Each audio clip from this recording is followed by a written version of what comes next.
ہم نے اپنے ماضی کو فراموش کر دیا ہے، اسی لیے ہماری یہ صورتحال ہے یار۔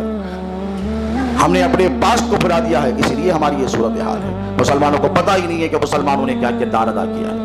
بھئی آپ کے باپ دادا نے اگر کوئی کارنامہ کیا تو آپ کا سر فخر سے ایسے اڑ جاتا ہے لوگوں کے سامنے۔ کیا بات کر رہے صاحب، یہ کالونی ہمارے بابا بنائے؟ کیا بات کر رہے صاحب، یہ مسجد ہمارے دادا بنائے؟ ہے کہ نہیں بولیے؟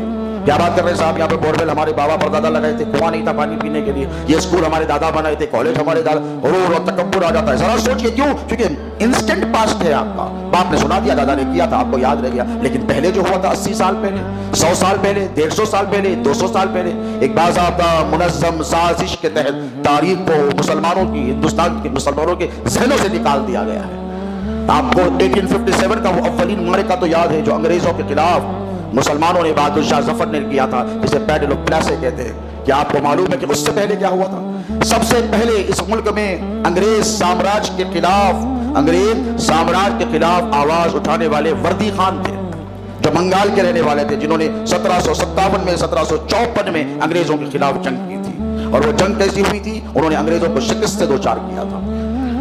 اور اس کے بعد 1857 کی جنگ سے پہلے جو مسلمانوں نے انگریزوں کے خلاف لڑی تھی، 1803 میں حضرت شاہ عبد العزیز محدث دہلوی رحمت اللہ تعالی علیہ نے انگریز سامراج کے خلاف جہاد کا فتویٰ صادر فرمایا تھا۔ ہزاروں علماء نے اپنی جانوں کی قربانیاں پیش کی تھی، ہزاروں علماء نے، میں ذمہ داری سے کہہ رہا ہوں۔ یہ ہمارا پاسٹ ہے، ہمیں بلایا جا رہا ہے، ہمیں اپنے ماضی پر نظر رکھنی پڑے گی تاکہ ہماری آنے والی نسلوں کا مستقبل سنہرا ہو سکے، تاکہ اگر آنے والے دنوں میں مصائب اور مشکلیں دشواریاں ہوں، کہاں سے سبق سیکھیں گے آپ؟ کہاں سے ہمت آئے گی آپ کو؟ کہاں سے حوصلہ آئے گا؟ یہ قرآن کا قانون ہے پیارے، اس کے علاوہ کسی کو کوئی چارہ ہے بھی نہیں اور ہونا بھی نہیں چاہیے۔ اللہ رب تبارک و تعالیٰ نے اپنے پیغمبروں کے قصے اس لیے سنائے، موسیٰ کی داستانیں اس لیے سنائی فرعون کے خلاف، حضرت یعقوب کی، حضرت یوسف کی، حضرت سلیمان کی، حضرت داؤد کی، یہ داستانیں حضرت نوح کی حق سبحانہ و تعالیٰ نے قرآن پاک میں کھول کھول کر واضح اور بین دلیلوں کے ساتھ اس لیے سنائی تاکہ آنے والی انسانیت کو جب کبھی کوئی دشواریاں درپیش، طرف مسلمانوں پر ظلم ہے، استبداد ہے، تشدد ہے، بربریت ہے،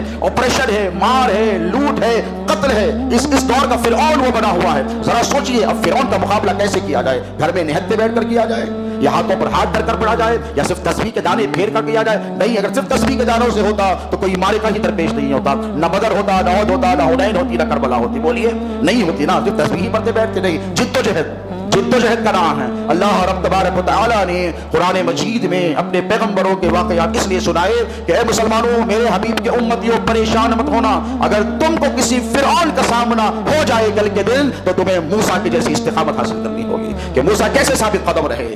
ہر اعتبار سے ان کو آزمایا گیا، ہر اعتبار سے ان کو تکلیفیں دی گئی، استبداد کیا گیا، تشدد کیا گیا، ظلم کیا گیا، استدراج یعنی جادو کے ذریعے تک ان کو تکلیفیں پہنچانے کی کوشش کی گئی، لیکن موسیٰ نے وحدہ لا شریک کا دامن نہیں چھوڑا بولیے، ایک اللہ کو ماننا نہیں چھوڑا بولیے، نہیں ایک لمحے کے لیے سامنے لشکر جبار ہے، ہزاروں لاکھوں کی فوجیں ہیں، موسیٰ نہتے ہیں، لیکن مقابلہ پھر بھی جاری ہے، اور بالآخر شکست کس کی ہوئی؟ موسیٰ کی ہوئی کہ فرعون کی ہوئی؟ بولیے، وہ جو خدائی کا دعویٰ کرنے والا تھا اس فرعون کی شکست ہوئی۔ کیوں؟ اگر اللہ رب تبارک و تعالیٰ کی ذات پر کامل یقین اور اعتماد جسے ہو جاتا ہے نا پیارے، اللہ نے جیسے موسیٰ کے لیے اور ان کے حواریوں کے لیے، ان کی امت کے لیے سمندروں کے بیچ میں سے راستہ نکال دیا، عجب نہیں کہ آپ کے لیے بھی نکال دے۔ لیکن کب وسائل پر نہیں، اپنی دولت پر نہیں، اپنے علم پر نہیں، اپنے اقتدار پر نہیں، اللہ کی ذات پر جسے بھروسہ ہوتا ہے، جس کو اللہ کی ذات پر بھروسہ ہوتا ہے، اللہ آج بھی ان کے لیے راستے نکالتا ہے، آج بھی ان کے لیے حق سبحانہ و تعالیٰ راستے نکالتا ہے۔